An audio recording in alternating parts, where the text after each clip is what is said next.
Hello, this is Tyler, and this is Cooking with TStreet, and this is my turkey.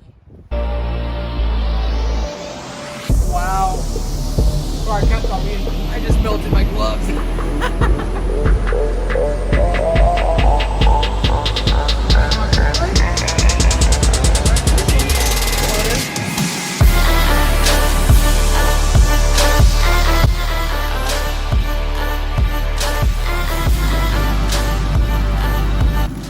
Hello and welcome to Cooking with TStreet. I am TStreet, and today I'm going to be teaching you how to spatchcock a turkey. I got a 20-pound bird in here that I've been brining all night long and into the day. It's like midday right now.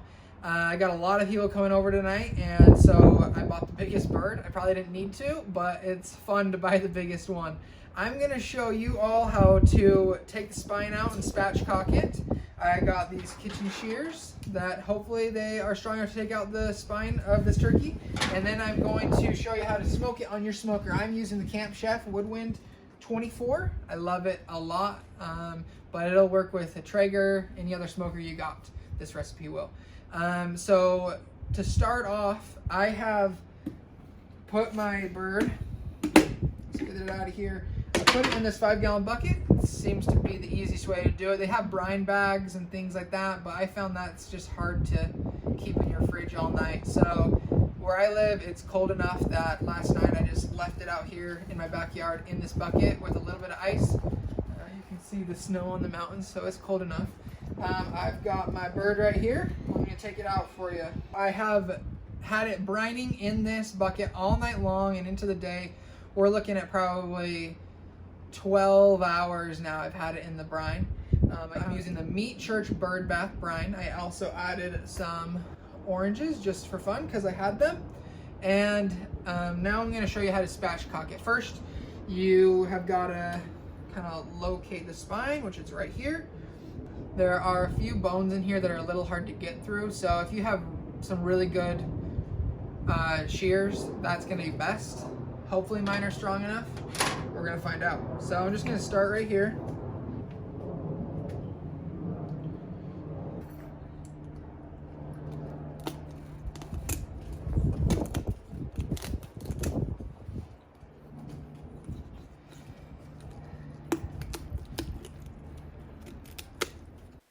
If you want to try spatchcocking your turkey this year, I highly suggest it. But if you're going to do it, definitely invest in some heavy-duty kitchen shears because it'll make this a lot easier.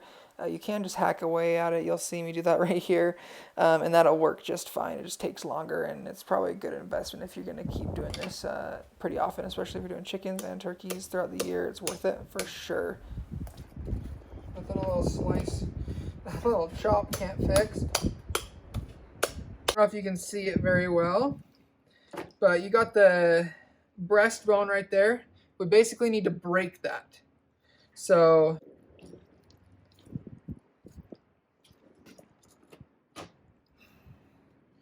just act like you're giving it CPR and just break that thing.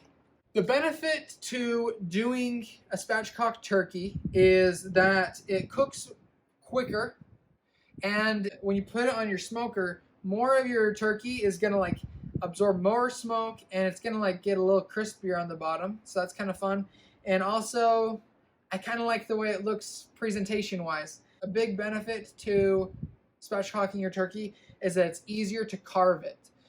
When you're carving a traditional turkey, it's hard to get all of it, I feel like, but if the breasts are up like this and the legs are out here and the wings are out here, it's really, really nice. So I'm going to season this fairly simply. I have Meat Church Holy Gospel, and I have this Traeger pork and poultry. It's like apple and honey. I really, really like that seasoning. And I'm gonna sprinkle that pretty generously all over the whole thing, and then I'll give it a touch of salt. Not too much salt because the brine already has a ton of salt, and these spices have a little bit of salt, so I'm not gonna go too crazy. To start off though, I'm gonna use Better Body Foods avocado spray. It is my favorite just because it's really easy to apply all your seasonings. It'll stick easier. So I'll just give it a, and this is a powerful sprayer, guys. Get it on there, that way your spices stick easier. So I'll just give us a little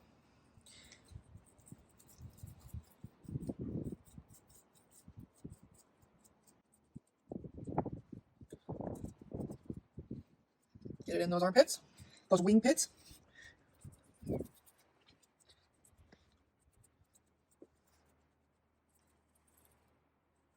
Okay. Now for this. Has a similar color profile. Oh my gosh, it's windy, blowing my spices away. This avocado spray will be great too, because even if your turkey is wet enough to stick the seasonings to it, the oil will make your turkey crispier, because the water will just evaporate and you'll get an average skin. We don't want no average turkey skin around here. So now I am going to flip it over. To be honest, I should have done this first, but it was already flipped that way. Usually I would season from higher up, but since the wind is so windy, I gotta get down low. Okay.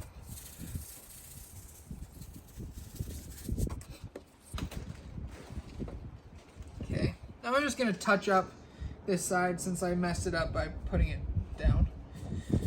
Now here are some important cooking instructions I'm going to give you when you're making your bird. So obviously the seasoning is important, but the way you cook it is very important as well. So what I'm going to do is I'm going to turn my Camp Chef on to 250. I'm going to do 250 until the bird in the breast is like 140 or 135 degrees. And then after that, I'm just going to turn it up to 350. And what that's going to do is the heat is going to crispen the skin a little bit more.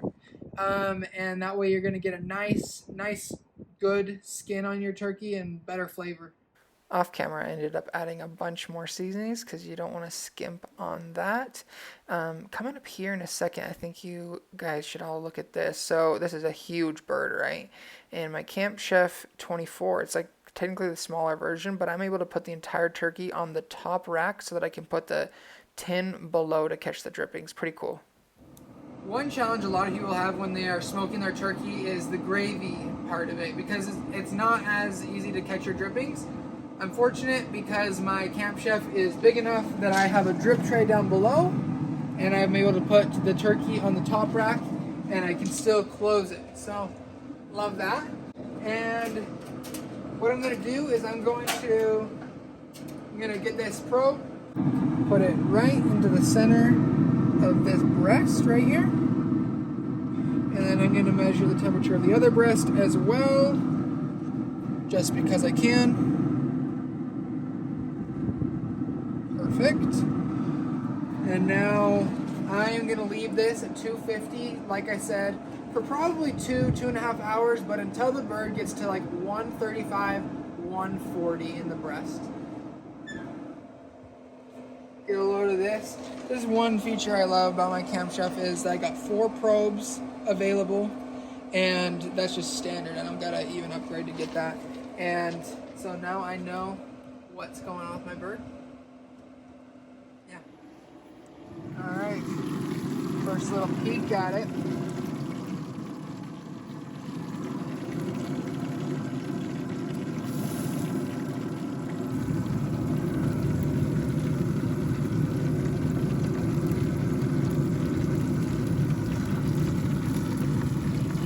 Take our look.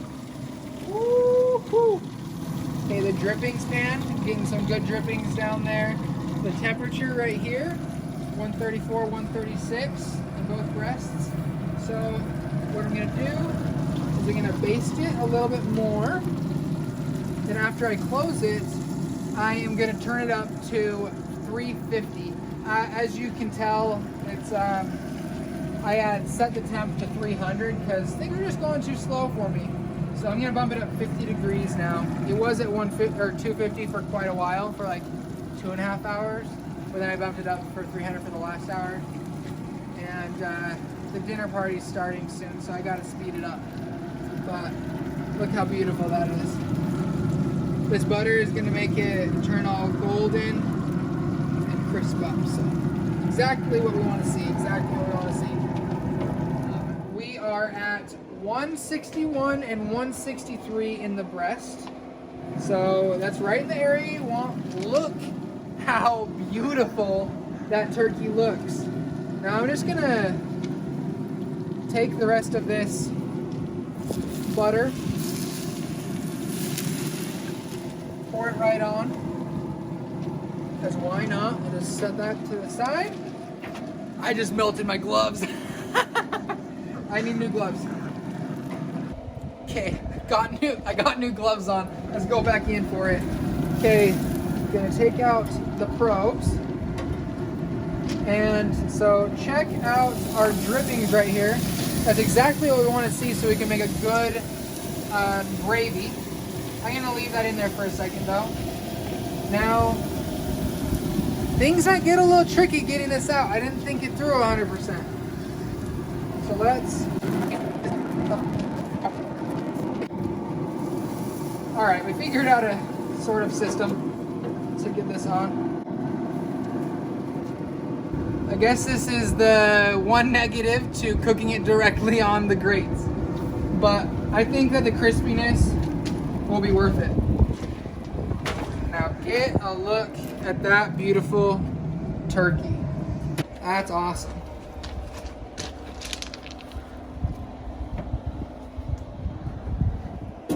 That's exactly what we want to see. So let's check this out.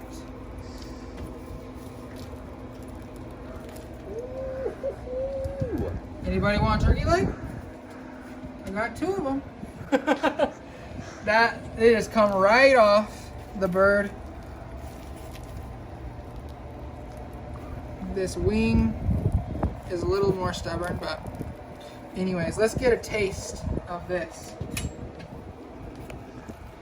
Come in close right here.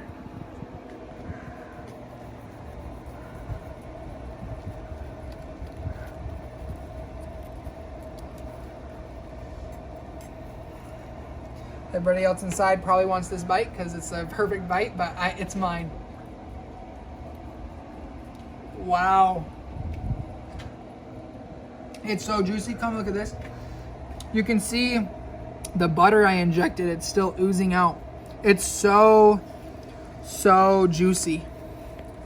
So juicy.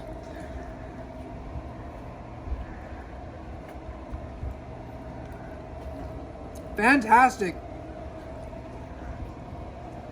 Sorry, I can't stop eating. Okay. Overall, let's go through a recap of what I did to make this turkey.